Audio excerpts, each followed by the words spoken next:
If you enjoy my videos, please like, share, and subscribe. It helps my channel grow and I will make more good videos for you. The rain came down like a curtain, heavy and cold, washing the quiet town in gray. Cars passed on the distant highway, their lights dim through the fog. The streets were almost empty, and the sound of thunder rolled across the sky like a warning. Daniel Reeves stood in his kitchen, drying a coffee mug and looking out the window.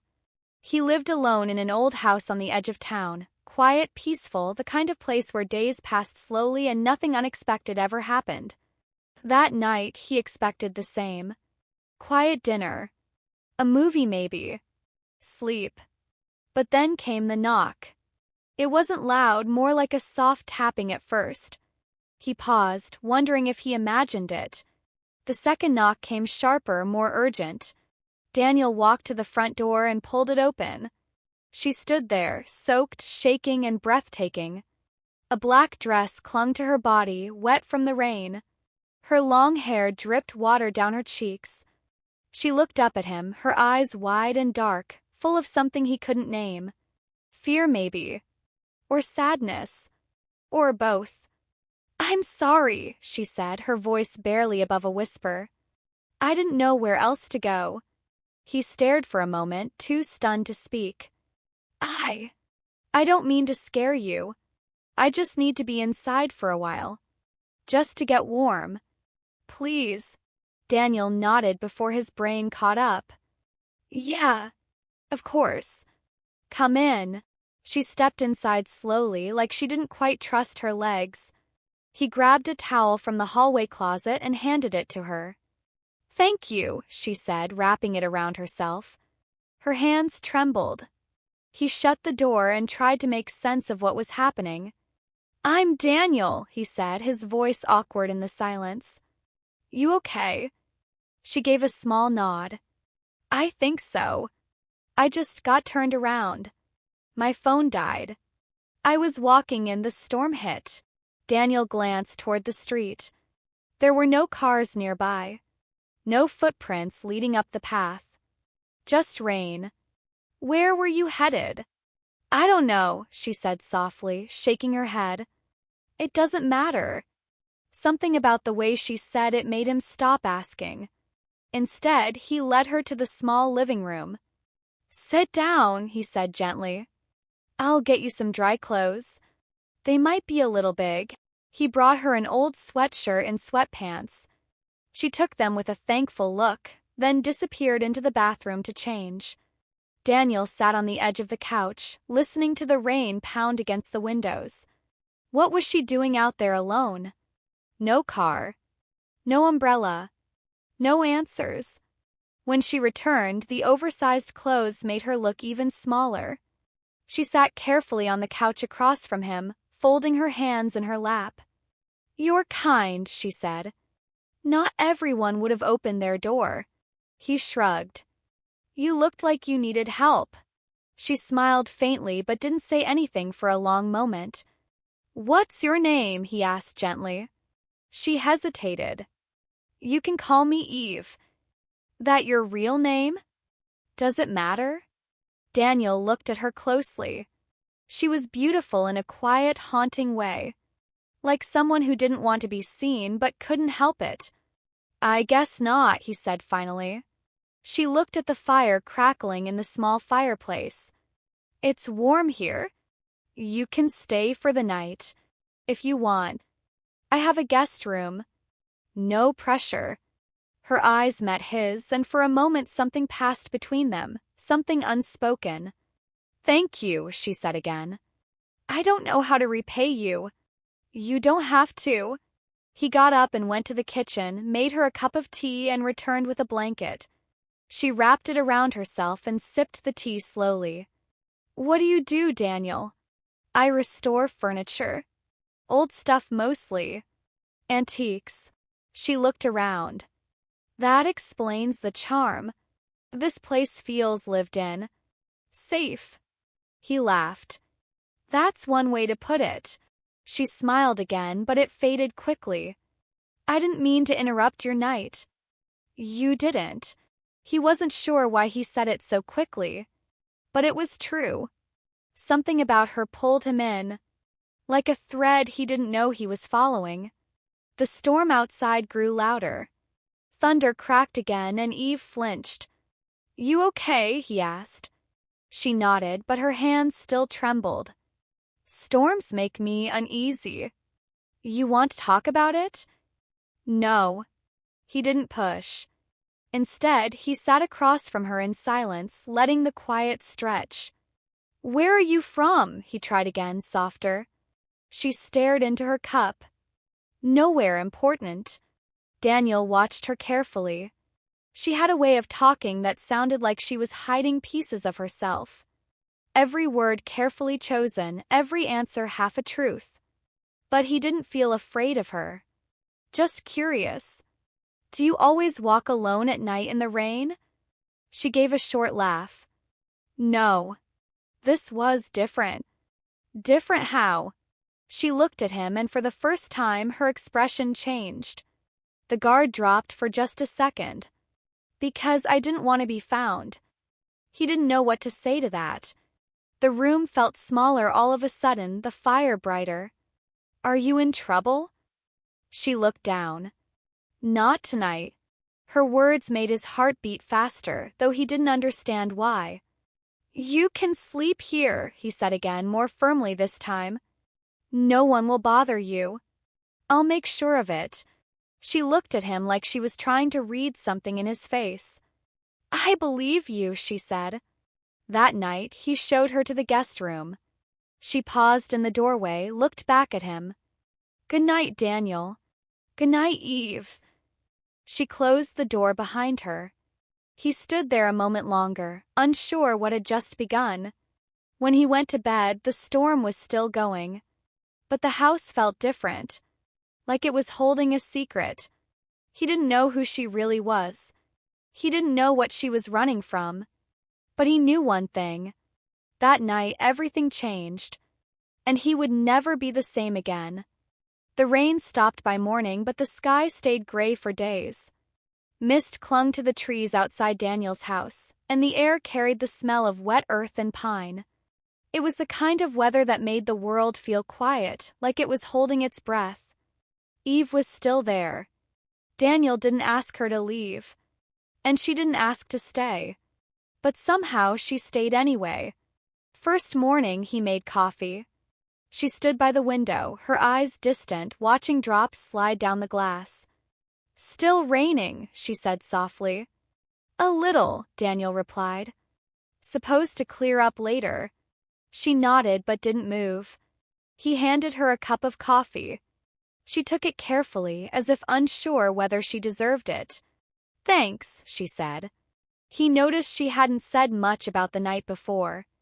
She didn't explain where she was going or why she ended up at his door. And he didn't press her. Something told him not to. By the second day, she started helping around the house. Daniel came back from the hardware store and found her sweeping the kitchen floor. She wore his clothes still, an old shirt tied at the waist and jeans that were too big but rolled neatly. Her hair was dry now, falling past her shoulders, soft and dark. "You don't have to do that," he said. She glanced at him. "I know, but I wanted to." Later, she helped him sand an old chair he'd been restoring. She didn't ask what it was worth or who it was for. She just watched him, quiet and focused, and copied everything he did. Her hands moved with care, like she'd done something like this before. "You're good at this," he said. She smiled.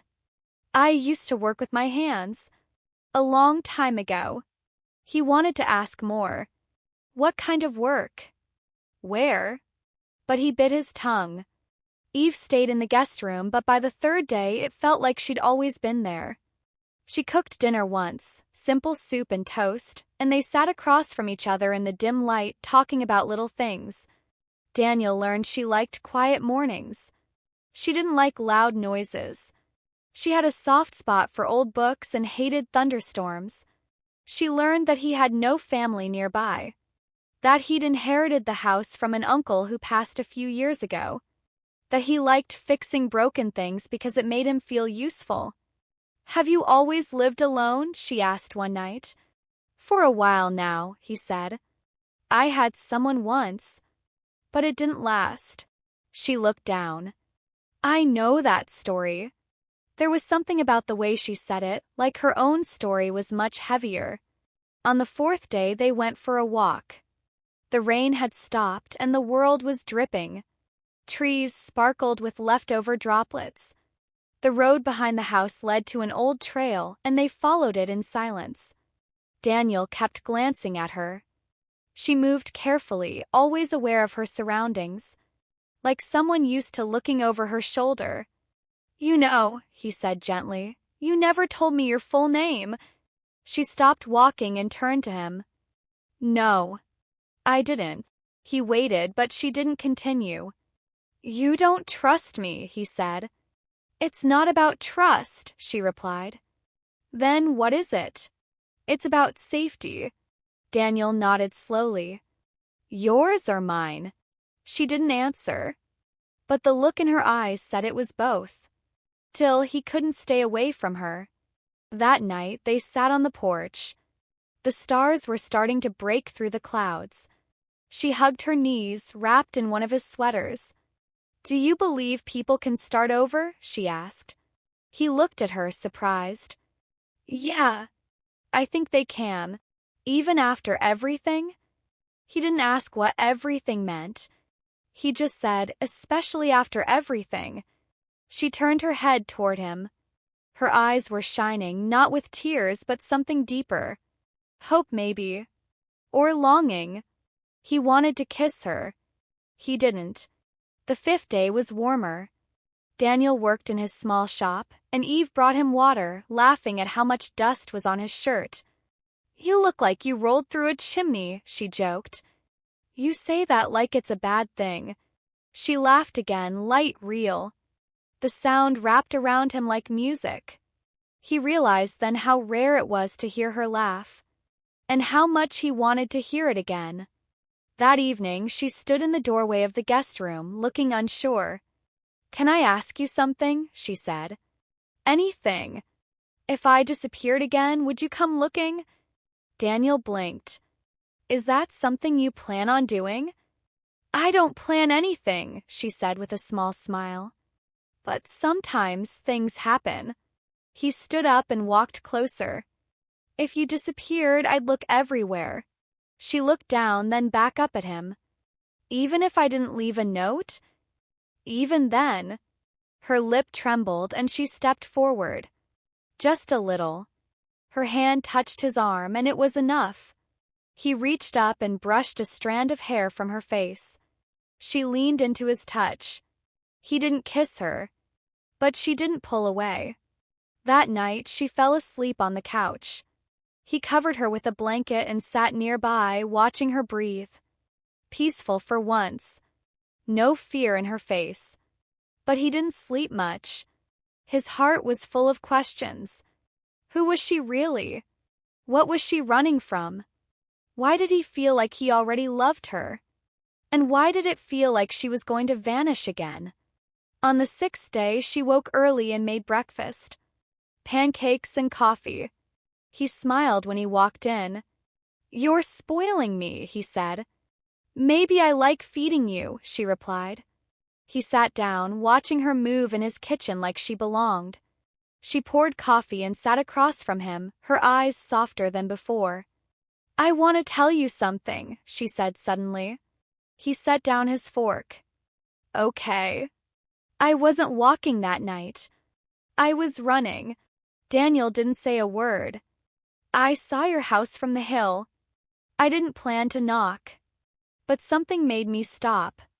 Something told me I'd be safe here. You are safe here. I want to believe that. You can. She looked at him, her eyes searching. I want to believe you. But I've believed the wrong people before. Daniel leaned forward. Then don't believe what I say. Believe what I do. I'm not going to hurt you. I'm not going to ask you to leave. And I'm not going to stop caring. She stared at him, her lip trembling again. I think I'm falling for you, she whispered. And that terrifies me. Daniel reached for her hand. I already fell. For a long moment they just sat like that, hands touching, hearts wide open. She didn't say anything else. But she didn't let go of his hand either. By the end of that day, something had changed between them. She smiled more. She talked more. But she still didn't give him her real name. And Daniel, even though part of him begged for answers, chose to wait. 'Cause he knew. She was the kind of woman who could disappear at any moment. But until then, she was his. And he was hers. Even if she didn't say it out loud. Yet, the morning light was soft, golden, almost warm. Birds chirped lazily outside Daniel's window. The air smelled like dew and pine. It was the kind of morning that felt full of promise. But something was wrong. Daniel noticed it first in the quiet. The house was still, too still. Normally by now, Eve would be in the kitchen making tea or curled up on the porch with one of his old books. But the air felt hollow. He called her name. Eve. No answer. He moved through the house, half expecting to find her standing in a doorway or brushing her hair in the mirror. But every room was empty. The guest bed was made. The bathroom light was off. The front door was locked from the inside. And then he saw it. On the bed, neatly folded, was her red scarf. She had worn it that first night, soaked and shivering. It had clung to her neck like a warning sign, bright and bold against the storm. She'd worn it again once or twice, mostly when the chill crept in from the woods. But now it was here, left behind. And she was gone. Daniel stood still, heart pounding. He picked up the scarf slowly, like it might break in his hands. Smelled faintly of her, lavender and something darker, something warm. No note. No goodbye. Just absence. He checked the shed. The trail. The nearby road. Nothing. It was as if she had vanished into thin air. Daniel didn't sleep that night. He sat in the kitchen, the red scarf beside him, staring at the empty chair across the table. His thoughts ran wild. Had she been taken? Did she run? Was she in danger? Or worse, did she never plan to stay? The next morning, he drove into town. It was small, quiet, the kind of place where everyone knew everyone. He stopped at the gas station, the diner, the library. Have you seen this woman? He asked, showing a picture he had taken of her on the second day. She had been laughing then, flour on her cheek from baking. The answers were always the same. No, never seen her. She doesn't look familiar. Sorry, man. Wish I could help. Frustrated, he checked nearby motels and bus stops. Nothing. No guest under the name Eve. No security footage he could access. No strangers passing through who matched her description. He started to feel like he had imagined her. But the scarf was still real. Her fingerprints were still on his windows. Her tea mug still sat in the sink. By the third day, he called the police. They asked a lot of questions. Her full name? He didn't know. Where was she from? She never said. Did she have family? Not that he knew of. The officer gave him a long look. So, you're telling me a woman you barely knew stayed in your house, then disappeared without a trace, and you don't know anything else about her? Daniel bristled. She was scared. I didn't want to push her. Well, the officer said, maybe she didn't want to be found. He left the station with a knot in his chest. Back at home, the house felt colder. Her absence settled into the walls, the floor, the spaces she used to fill. The guest bed stayed untouched. The chair she loved to sit in gathered dust. And Daniel, he began to search in every way he could think of. He looked online. Ran her photo through image search tools. Nothing. Called shelters, hospitals, even churches. Nothing. He left a message on a missing persons forum, describing her as best he could. Kind eyes, gentle hands, quiet voice. Doesn't trust easily. Wears a red scarf. Calls herself Eve. Weeks passed. He began to forget the exact tone of her voice. But he still remembered how she looked when she laughed. How she flinched at thunder. How her hand had trembled slightly when he told her he cared. He remembered the night on the porch. Her question, "If I disappeared again, would you come looking?" And his answer, "Even if you didn't leave a note," kept his word. He followed every vague lead. Someone thought they saw a woman like her at a train station 3 towns over. Someone else thought she matched a sketch of a woman involved in an old case. Daniel drove hours to dead ends, hoping for a glimpse. He found nothing. But he never stopped looking. One evening, after another fruitless trip, he returned home, parked the car, and sat on the porch in the dark. The stars blinked above, silent and distant. He held her scarf in his hands.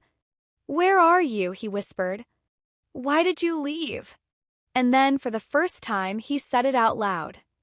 "I miss you." The house echoed with silence. He thought about moving on, about packing her things, deleting the photo, letting go. But he couldn't. He started keeping a journal, writing down every moment they shared. Her expressions, her strange, half-finished sentences, the time she cried during a song on the radio, the way she touched things like they might vanish. He wrote it all down so he wouldn't forget. One day in the journal he wrote, "I don't know if she was running towards something or away from it, but I do know she ran through me.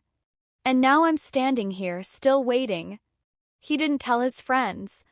Most of them wouldn't understand.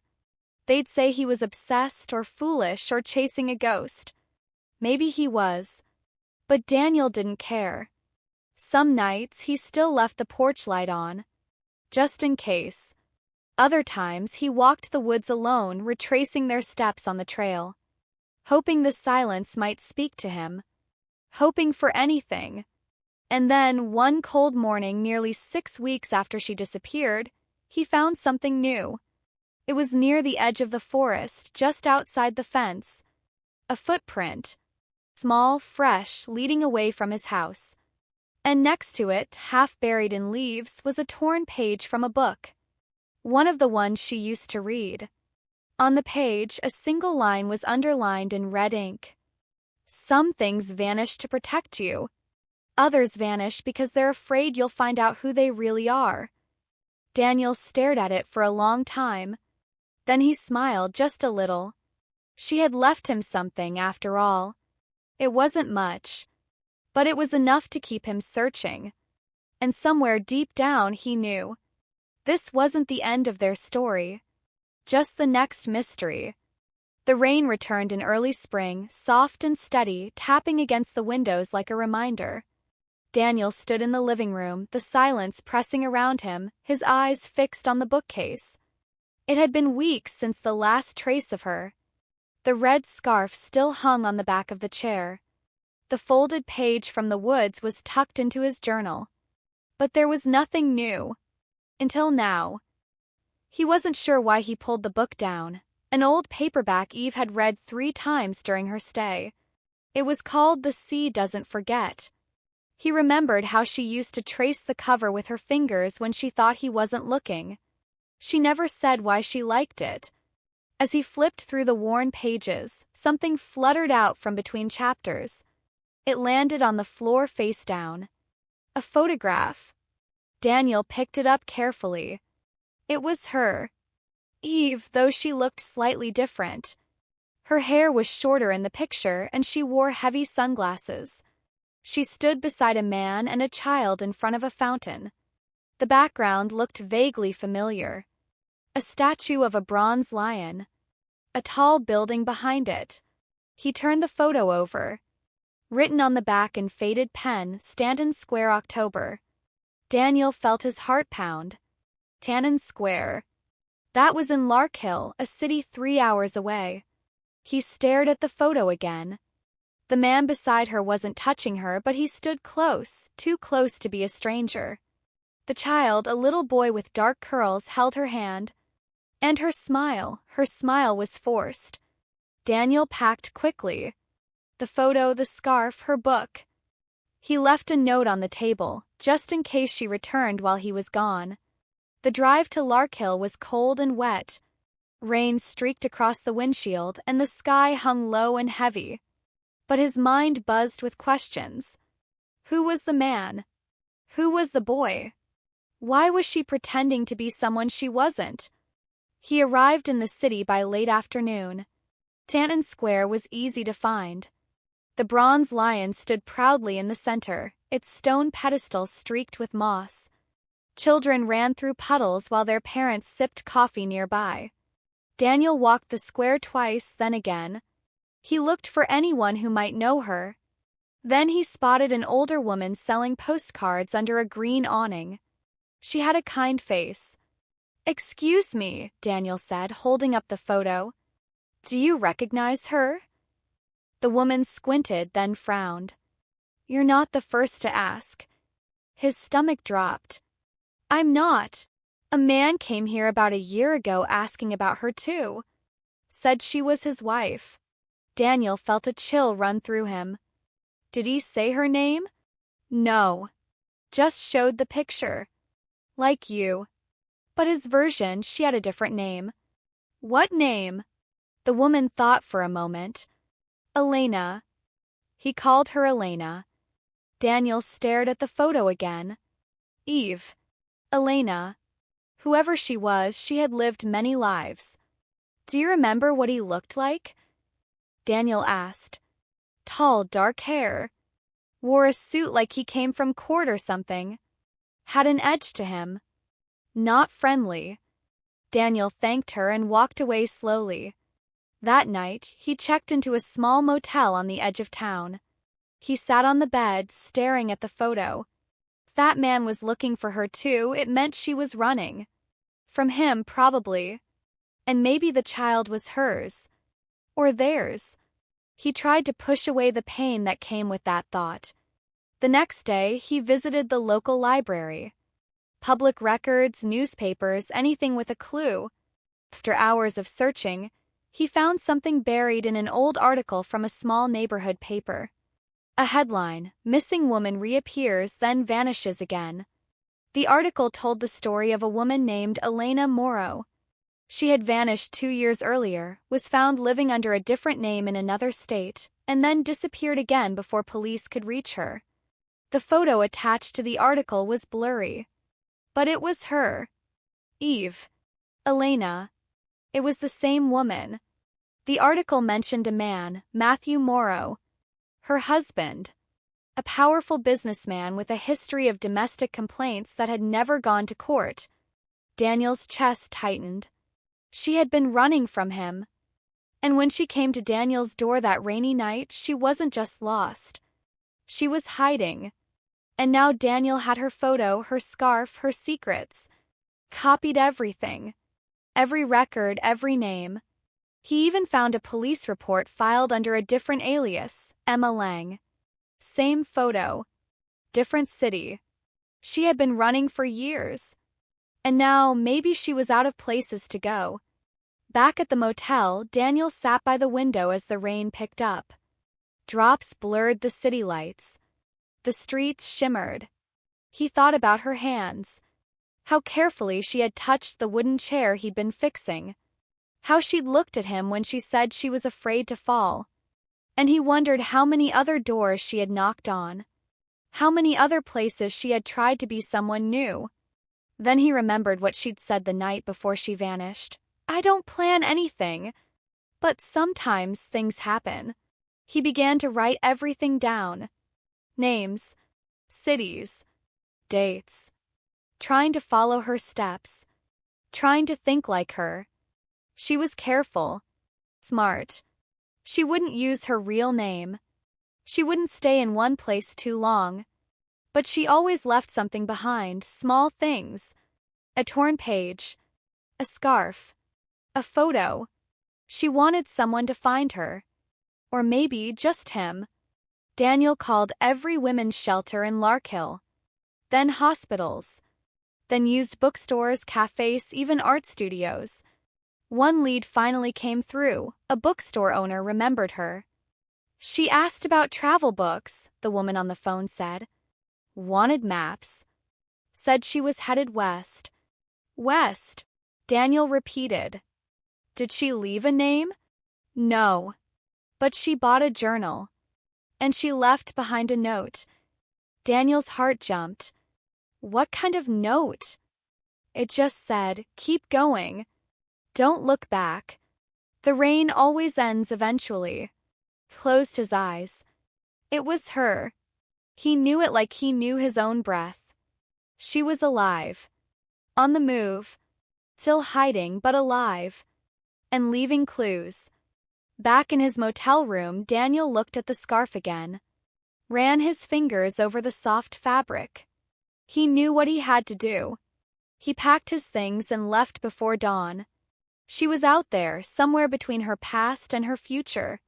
She had lived under 3 names in 5 cities for reasons still hidden. She was running from a man who once claimed to love her and probably hurt her. She was trying to stay ahead of him. And now Daniel was part of that story. But he wasn't chasing her to control her.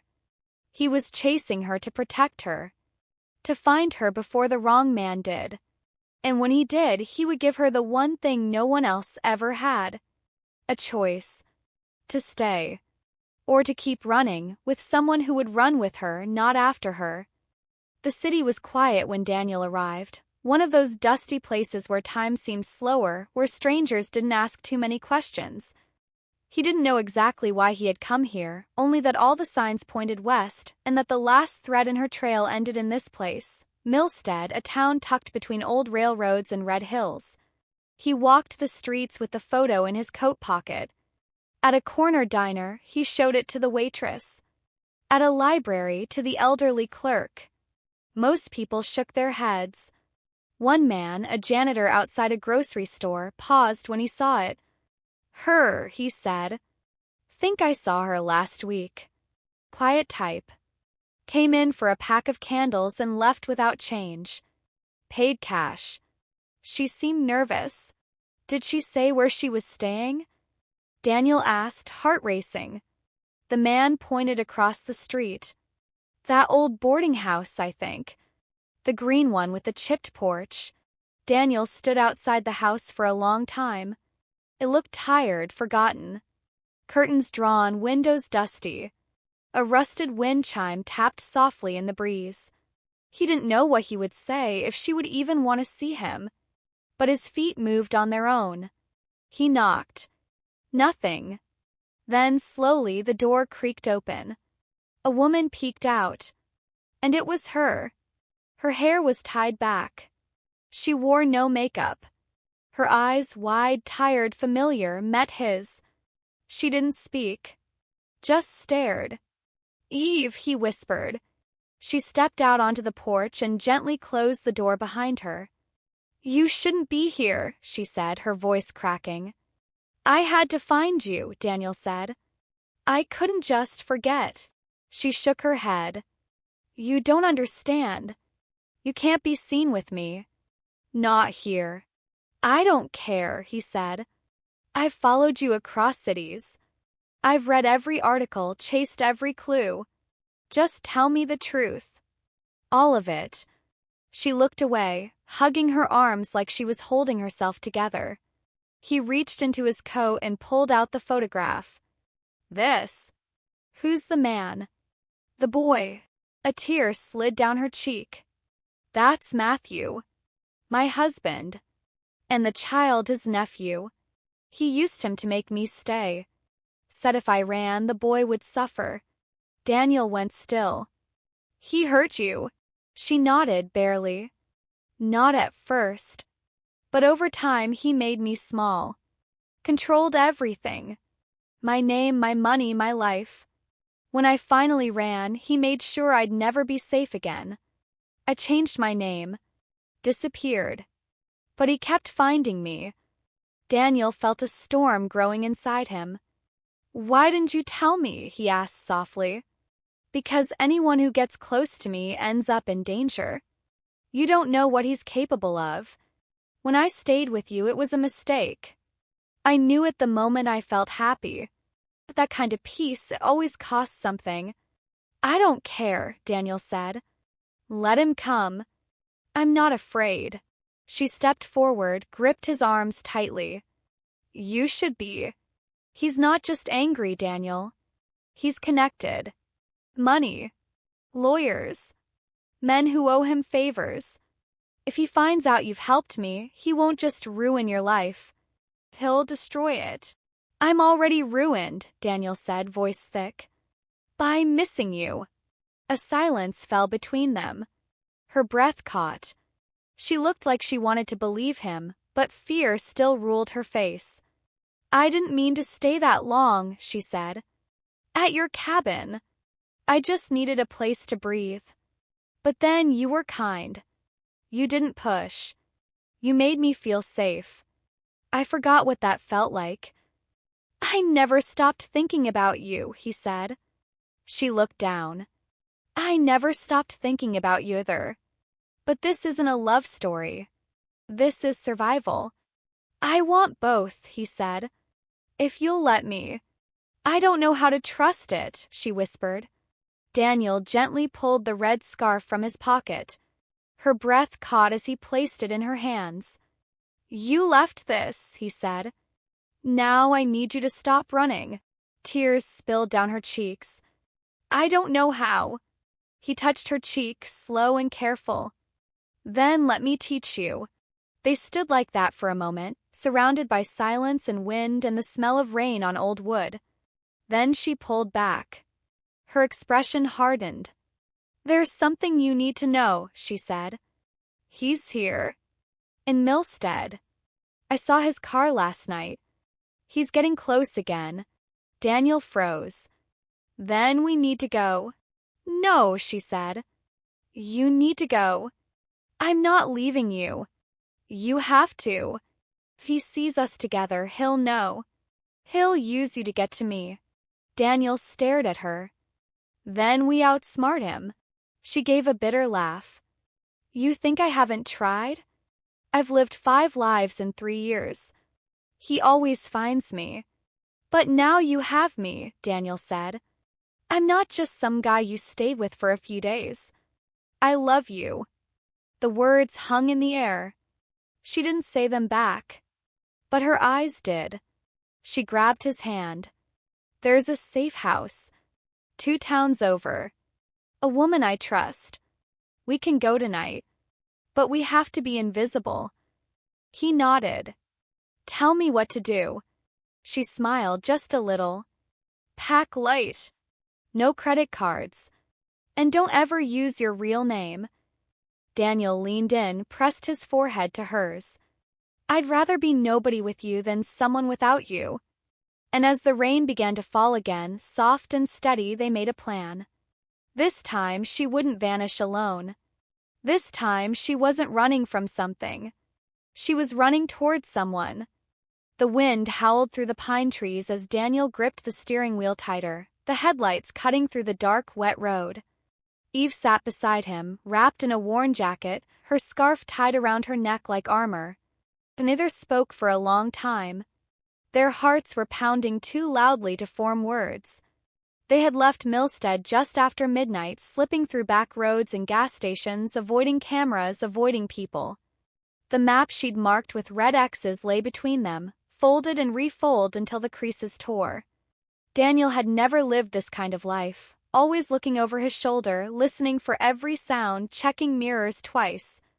But he'd never felt more sure of anything. He was meant to be with her. Even now, even in this chaos. She reached over and touched his hand. 20 miles, she said softly. The safe house is in Hartley. He nodded. We'll get there. She gave him a faint smile.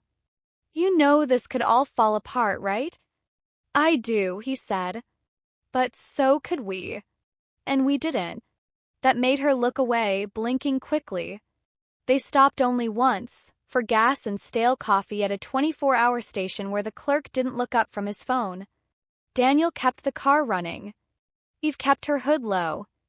Back on the road, she finally began to speak. Not about running or danger, but about herself.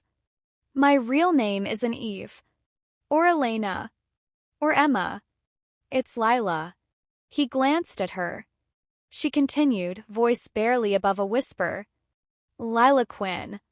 I used to be a high school art teacher. I painted during the summers. I loved the ocean. I thought life would be quiet. And then I met Matthew. Daniel listened in silence. He wasn't cruel in the beginning, she said. He was smart. Charming. I thought I'd hit the jackpot.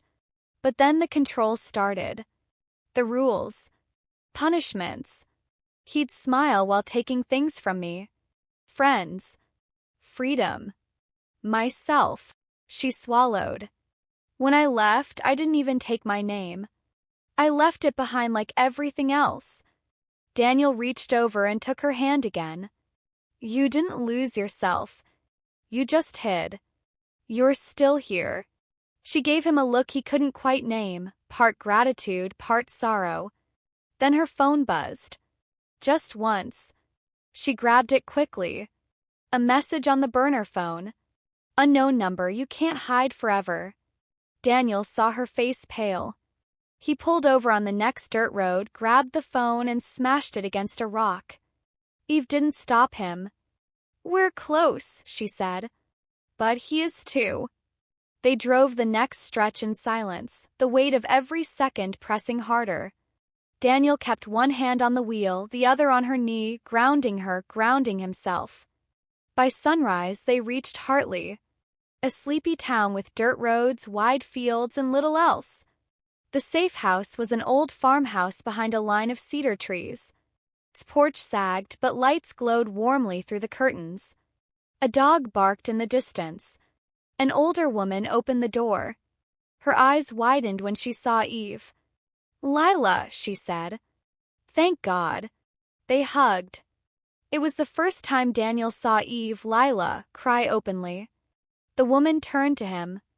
You must be the man she couldn't stop writing about in her journal. Daniel blinked.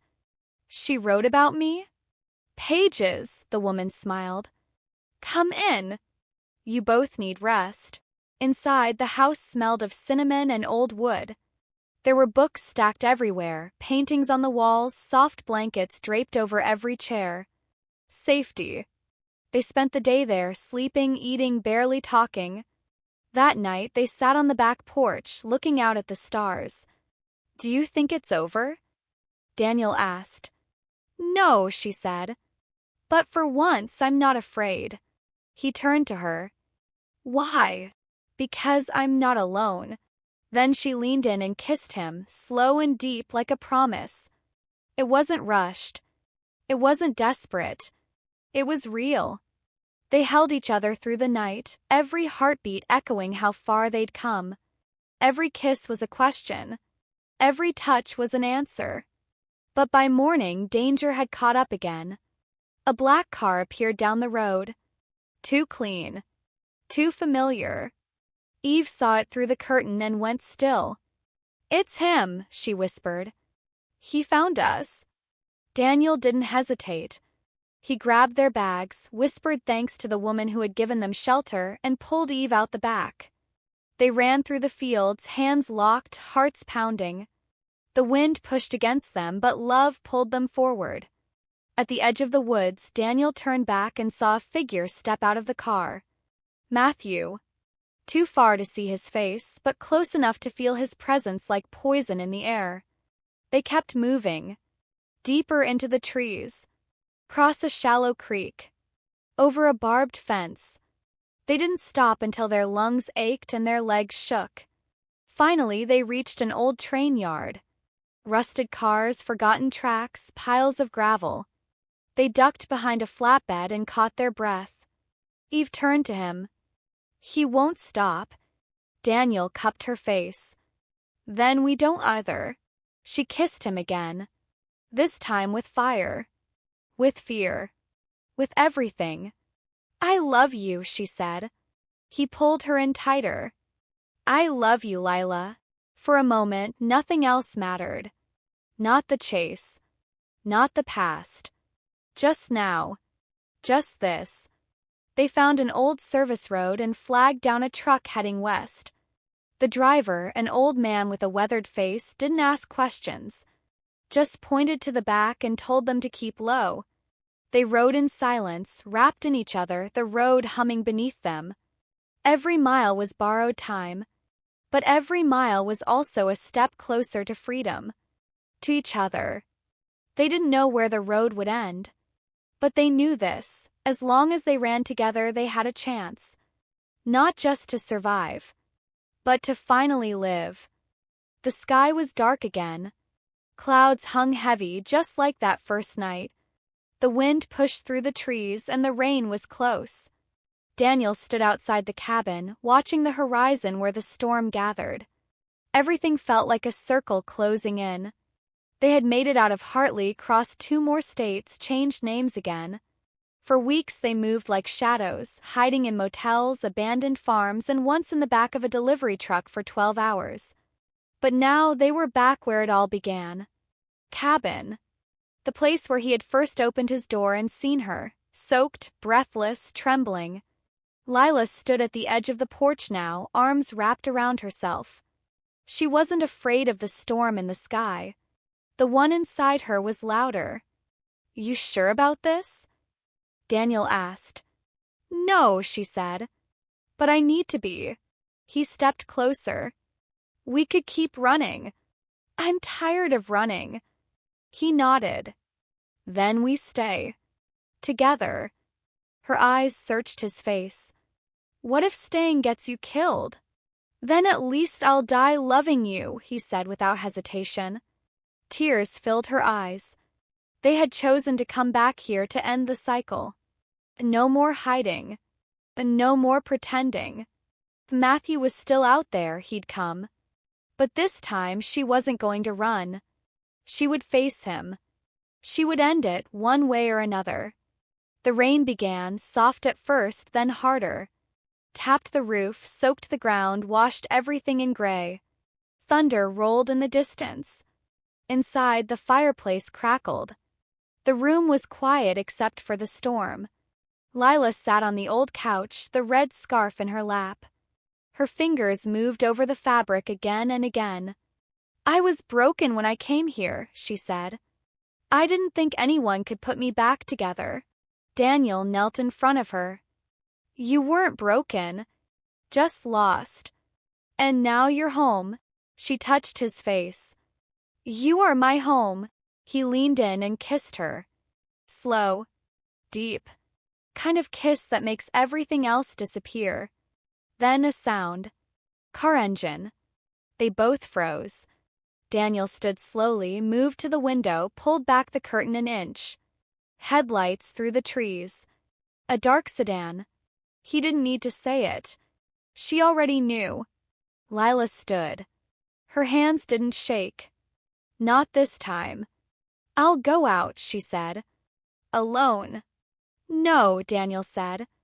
"We go together. If he sees you." "I'm not leaving you. Not now. Not ever." Car stopped. A door opened. Footsteps on wet gravel. And then he was there. Matthew. He looked different, thinner, colder, like time had hollowed him out. But his eyes still burned the same. "Well," he said, standing in the rain. "There you are." Lila stepped onto the porch, Daniel right behind her. Matthew's smile was thin. "Thought you could disappear forever, Lila?"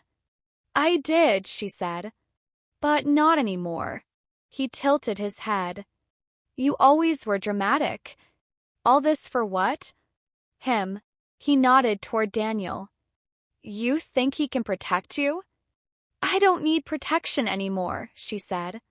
"I just need this to end." "You stole from me," Matthew said. "You made me look like a fool. You made yourself a monster." The wind howled. Rain fell harder. Daniel stepped forward. "You need to leave. Now." Matthew's eyes darkened. "You're just a detour. She'll come home eventually. They always do. I'm not going anywhere, Lila said. Matthew reached into his coat. For a second, time stopped. But it wasn't a weapon. It was a phone. He held it up. One call and your faces are everywhere.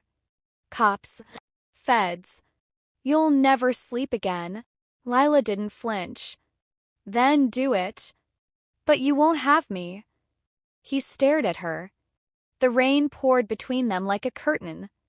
I gave you everything, he said. I made you.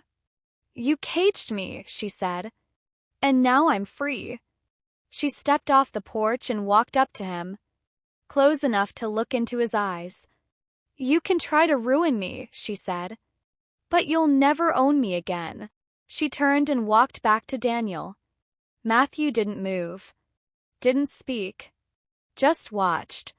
Then slowly he lowered the phone. He looked at Daniel. She's not worth it.